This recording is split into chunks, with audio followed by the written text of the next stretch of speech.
Along the west central African coast, in the small mountain village of Bamenda, Cameroon, there is a story of courage and faith, of one woman's commitment to her dream. In a part of the world devastated by the ravages of an AIDS epidemic that has left vast numbers of children across the continent without one or both parents, this is a love story. This is the story of Sister Jane and her children.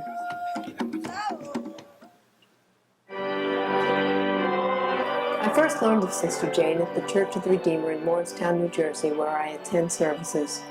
A group from the church had an opportunity to travel to the Good Shepherd Home for Children run by Sister Jane. As part of that team, I wanted to interview the children, to hear their stories.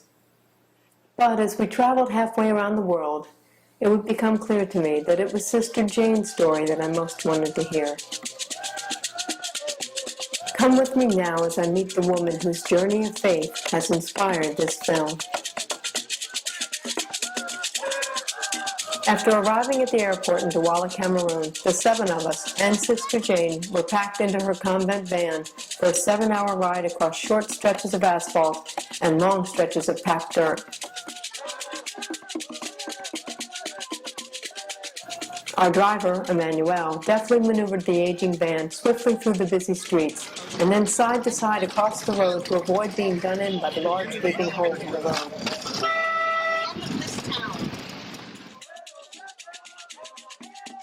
When we finally arrived at the orphanage, we were met by the children singing songs of welcome.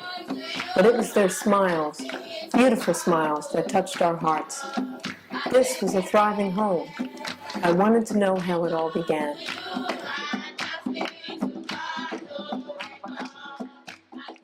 What we do here is we take in children whose parents have died.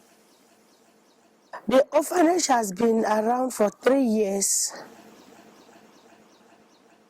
and we have about 42 kids now living with us.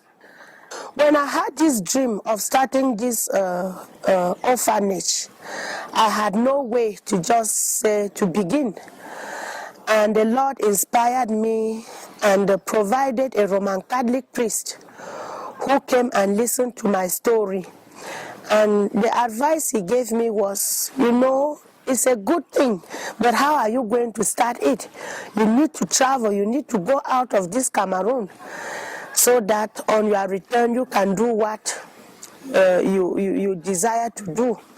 So he is the one, a British man, who paid for my flight to the United States. So God led me to the sisters in Mendham, New Jersey, the St. John Baptist community. That was a community that really embraced me with my dream. I met Sister Jane Manka in 1999. I felt God's presence in her very strongly. Her prayers and her vision for the children's home just was so inspiring, and her faith in God and her exuberance in expressing that faith was really overwhelming. The Mother Superior there, Sister Barbara Jean, took it as her own dream also, and encouraged me. She would go out with me to churches, play her guitar, I would drum, we would make our African show. Sister Barbara Jean would preach and talk about Cameroon, and Sister Jane would also share in that, and then they would sing songs. Sister Barbara Jean had a wrap that she would wear around her waist over her habit, and Sister Jane would wear hers, and they were quite a team. And from there, people would contribute money and say, "Oh, sister, this is for you. Take it home and see what you can do." Every week while in America, I was sending home about $500 to take care of the few children who were already here. And so we did like that and collected some money where we bought this house where we are. It was a long journey to that convent house for Sister Jane. She began life as so many in Cameroon do, in a family struggling to survive.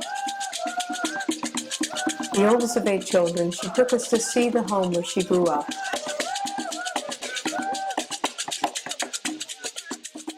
I lived in this place until when I was 16 years, and then I moved to the convent.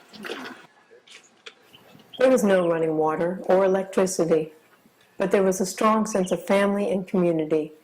Whatever they had, they shared with us, and we were blessed to be their guests for an evening of delicious food and native music.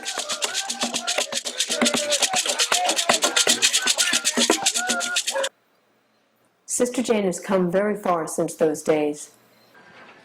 She never wavered in her dream or her commitment to her children. Her thriving orphanage is not only a safe haven for these children, but a place that they can truly call home. After returning from the United States and getting the home started, she quickly went to work creating a self-sustaining community for the children. Her tireless dedication inspired others, and donations were collected by the community of St. John Baptist to fund the projects, which included gardens, a farm, a bakery, and animals for food. Yes, I would like to show you some of the rabbits and give some of them their names. Some of them have funny names. There's Mr. Abraham. And why is he called Abraham? He's called Abraham because nearly all of these ponies are his own. He's the father of all of the ponies, and all of the mothers, we call them Sarah. This goes to add to our meat. Sometimes, like a day like this, we have nothing to eat. We can just kill 2 rabbits and each person will have a small piece. Here you see that we also have a piggery down there. We have about 5 pigs down there. We also have cows. Now we are very grateful because some of those cows are producing milk for the children. We have a bakery here. It will be too expensive for us to buy bread for the children and for everybody in the house. The bakery provides fresh bread for the children. Because flour in Cameroon must be imported from abroad, without the bakery, bread for the children would be difficult to afford. Sister Jane wanted also to provide a source of income for the orphanage, so extra bread is made by the staff to be sold in the village below. There is another benefit as well. This is one of several employment opportunities that the Good Shepherd Home provides to the local community. Locals also provide nursery care, cooking, security, and maintenance of the facility. But all of these efforts are for one reason alone: to create a space of love and support for children who have no other place to go. I had an opportunity to interview some of the older children, most of whom had lived there for several years. Let's meet some of them. What would you like to be when you grow up? I want to be a nurse so that I can help the junior ones when they are sick. Yes, I like being here Why? because the home is so lovely. I feel like my brothers and sisters are here. Do you go to school, Larissa? Yes, Do you like school? very much. What do you like to study? What subject? Biology and literature, What are you reading now? Pride and Prejudice. When you grow up, what would you like to do most? To be a medical doctor, to help others. If you could go anywhere in the world, where would that be? I would like to go to Japan. And why is that? I like the place because they are fixing cars, and I also like to be there so I can also fix cars. What do you like to do? I like to be an engineer. Do you like a particular color? Yes, Which one? black. You like black. Yes, Why do you like black? because Africans have black color. If you could go anywhere in the world, where would that be? England. England. Yes, To see the Queen? yes. I have some drawings Yeah? that I just made. Like, Can we see? here is Hannah and the baby Samuel. If you could go anywhere in the world, Larissa, where would that be? In Paris or Germany. Why is that? Because in Paris they speak French, while in Germany they have a particular language of which I don't really know how to speak it. Do you speak French? Yes, Can you say something to me in French?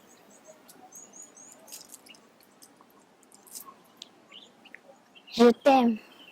It means I love you. I love you too, Larissa. Kelvin, Gotti, Gilbert, Larissa, and Doreen are bright and loving kids. But in Cameroon, there is little hope for their future without help. And for all of the children, there is still much work to do. There are so many orphans in this country. If they can just reach a level of, let's say, primary 7, there is nowhere for them to further their education. So our prayers now is to have a school, a secondary high school, that will be able to take these children into it, give them education, free education. And so we got the land already, but we need money to put up the structures. We had an opportunity to visit the grade school the children attend.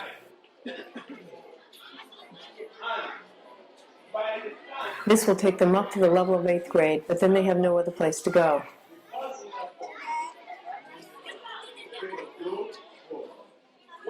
The classrooms are packed to the walls and there are no textbooks. The children must write everything down from the chalkboard. Can you do those problems? Yes. They're hard. They're hard.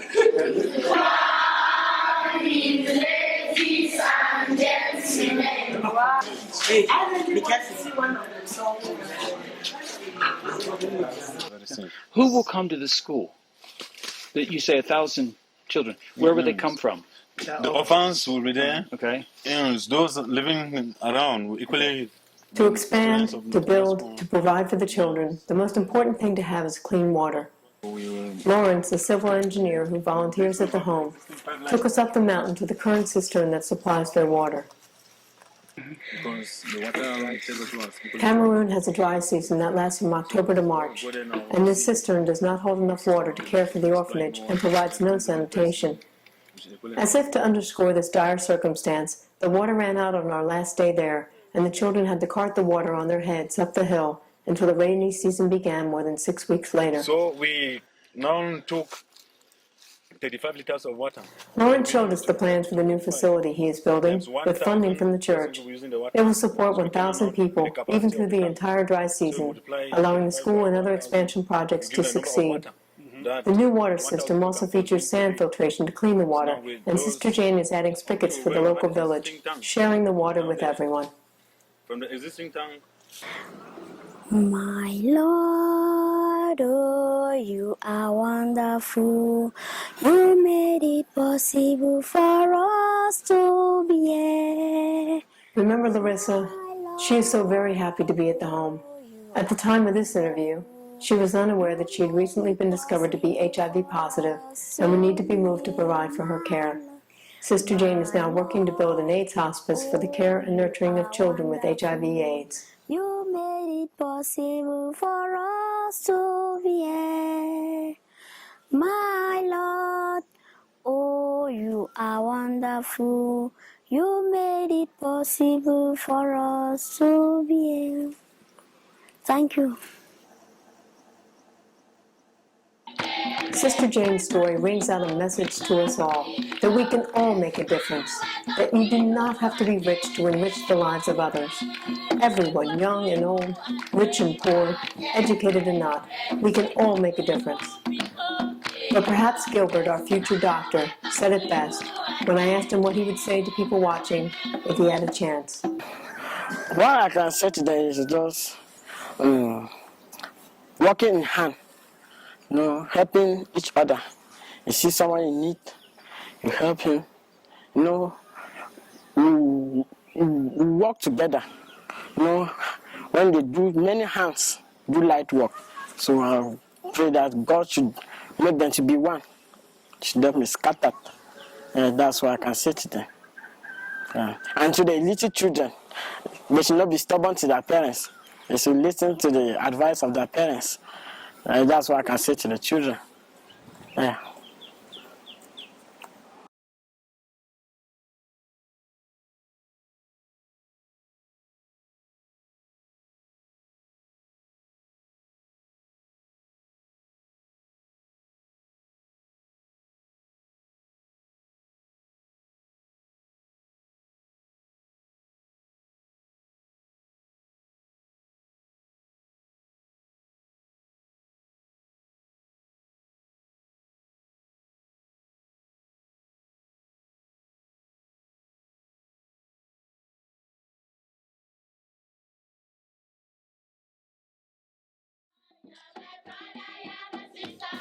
The world is getting smaller, and our community is expanding beyond the borders of our towns and villages to all of our sisters and brothers around the globe. There is much work to do, but we can all do our part. We can all follow in the footsteps of Sister Jane. You can help by contacting one of these organizations or by starting your own. All it takes is a dream. In Jesus' name, we are young believers. We believe in resurrection. We believe in life everlasting. In Jesus' name, we are young believers. We believe in resurrection. We believe in life everlasting. In Jesus' name.